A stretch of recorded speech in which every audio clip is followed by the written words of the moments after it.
மற்றுமோர் அன்னை செய்தியை நாம் பார்த்து வருகிறோம். திருப்பரங்குன்றம் விவகாரத்தில் நீதிமன்ற அவமதிப்பு வழக்கு விசாரணை தற்போது தொடங்கியிருக்கிறது. நீதிமன்ற அவமதிப்பு வழக்கு விசாரணையில் நீதிபதி ஜி.ஆர். சுவாமிநாதன் முன்பாக விசாரணை மேற்கொள்ளப்பட்டு வருவதை அன்னை செய்திகளாக பார்த்து வருகிறோம். திருப்பரங்குன்ற விவகாரத்தில் தற்போது நீதிமன்ற அவமதிப்பு வழக்கின் விசாரணை தொடங்கப்பட்டிருப்பதை அன்னை செய்திகளாக நாம் பார்க்கிறோம். நீதிமன்ற உத்தரவை காவல்துறையினர் நிறைவேற்றவில்லை என சொல்லி நீதிமன்ற அவமதிப்பு வழக்குக்கான விசாரணை தற்போது தொடங்கப்பட்டிருக்கிறது. நீதிமன்ற அவமதிப்பு வழக்கு விசாரணை நீதிபதி சுவாமிநாதன் முன்பாக தற்போது தொடங்கியிருப்பதை அன்னை செய்திகளாக நாம் பார்க்கிறோம்.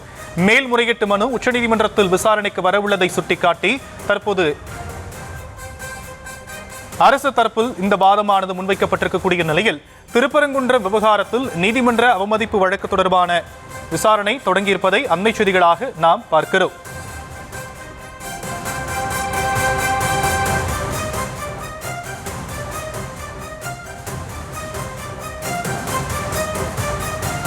இது பற்றிய மேலும் விவரங்களை நம்முடைய செய்தியாளர் மதியழகன் வழங்க நாம் கேட்கலாம். மதியழகன், திருப்பரங்குன்றம் தொடர்பான நீதிமன்ற அவமதிப்பு வழக்கு விசாரணை தொடங்கியிருக்கு. என்னென்ன வாதங்கள் முன்வைக்கப்பட்டு வருது தற்போது வரைக்கும்?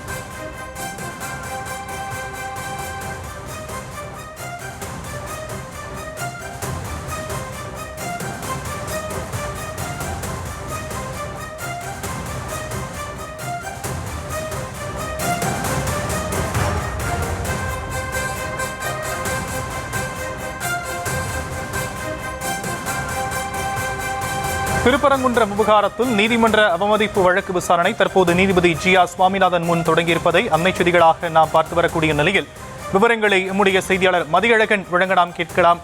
மதியழகன், தற்போது வரைக்கும் இந்த வழக்கில் தமிழக அரசு கால அவகாசம் கூறி வாதத்தை முன் வச்சிருக்கிறாங்க. என்னென்ன வாதங்கள் கூடுதலாக முன்வைக்கப்பட்டு வருது? விவரங்கள். திருப்பரங்குன்றம் மலை உச்சியில் உள்ள தீப தூணிலும் தீபம் ஏற்ற வேண்டும் என சென்னை உயர்நீதிமன்ற மதுரை கிளை நீதிபதி ஜி.ஆர். சுவாமிநாதன் உத்தரவு பிறப்பித்திருந்தார். இந்த உத்தரவை அமல்படுத்தவில்லை என்று கூறி மாநகராட்சி சார்பில் நீதிமன்ற அவமதிப்பு வழக்கு தாக்கல் செய்யப்பட்டது. இந்த வழக்கு நீதிபதி ஜி.ஆர். சுவாமிநாதன் முன்பு தற்பொழுது விசாரணை தொடங்கி நடைபெற்று வருகிறது. அப்பொழுது உச்ச நீதிமன்றத்தில் வெள்ளிக்கிழமை இந்த வழக்கு விசாரணைக்கு, அதாவது இந்த நீதிமன்ற உத்தரவை, அவமதிப்பு வழக்கில் பிறப்பிக்கப்பட்ட உத்தரவை எதிர்த்து உச்ச நீதிமன்றத்தில் மேல்முறையீடு செய்யப்பட்டுள்ளதாகவும் அந்த வழக்கு வெள்ளிக்கிழமை விசாரணைக்கு வர உள்ளதால் கால அவகாசம் வழங்க வேண்டும் என அரசு தரப்பில் கோரிக்கை விடுக்கப்பட்டது. இதற்கு மனுதாரர் தரப்பில் கடுமையான எதிர்ப்பு தெரிவிக்கப்பட்டது. அரசு நீதிமன்ற உத்தரவை அமல்படுத்தவில்லை, நீதிமன்ற அவமதிப்பு வழக்கு உத்தரவையும் நடைமுறைப்படுத்தவில்லை. அந்த உத்தரவை எதிர்த்து தாக்கல் செய்யப்பட்ட மேல்முறையீடு வழக்கு இரு நீதிபதிகள் அமர்வில் தள்ளுபடி செய்யப்பட்டிருக்கிறது. இருப்பினும் இந்த உத்தரவு நிறைவேற்றப்படவில்லை என்றும், தற்பொழுது உச்ச நீதிமன்றம் உயர்நீதிமன்றத்தில் மேல்முறையீடு என கூறுவதை ஏற்க முடியாது என்றும் தெரிவிக்கப்பட்டது. தற்பொழுது வரை நீதிமன்ற உத்தரவு செல்லும். மேல்முறையீட்டு வழக்கில் எந்த இடைக்கால உத்தரவும் இல்லாத நிலையில் எப்படி உத்தரவை நிறைவேற்றாமல் இருக்கலாம் என மனுதாரர் தரப்பில் கேள்வி முன்வைக்கப்பட்டது. இதற்கு பதிலளித்த தமிழ்நாடு அரசு மனுதாரர் தரப்பில் பொறுப்பற்ற முறையில் வாதம் வைக்கப்படுவதாக தெரிவிக்கப்பட்டது. மேலும் மதுரை அமர்வில் இந்த வழக்கு வெள்ளிக்கிழமை விசாரணைக்கு இருக்கிறது. அதாவது மேல்முறையீட்டு வழக்கு மதுரை இரு நீதிபதிகள் அமர்வில் விசாரணைக்கு வர இருக்கிறது. தீபம் ஏற்றும் 4 நாட்கள் நிறைவடைந்து விட்டதாகவும் அரசு தரப்பில் தெரிவிக்கப்பட்டது. இதனையடுத்து நீதிபதியை பொறுத்தவரை இந்த வழக்கு தீபம் ஏற்றும் உரிமை சார்ந்தது மட்டுமல்ல என்றும் சொத்து உரிமை தொடர்பானது என்றும் நீதிபதி குறிப்பிட்டார். கோயில்களில் இதை செய்ய வேண்டும், இதை செய்யக்கூடாது என யாரும் சொல்ல இயலாது என்றும், நீதிமன்றம் கூட இதனை சொல்ல இயலாது என்றும் அரசு தரப்பில் தெரிவிக்கப்பட்டது. தேவஸ்தானம் தான் அதனை முடிவு செய்யும் என்றும், இது தொடர்பான விரிவான உத்தரவுகள் உள்ளதாகவும் அரசு தரப்பில் தெரிவிக்கப்பட்டது. தொடர்ச்சியாக அரசு தரப்பில் வாதமானது முன்வைக்கப்பட்டு வருகிறது.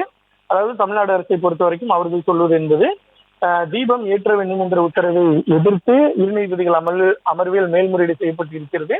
அந்த வழக்கு வெள்ளிக்கிழமை மதுரை கிளையிலேயே இரு நீதிபதிகள் அமர்வில் விசாரணைக்கு வர இருக்கிறது.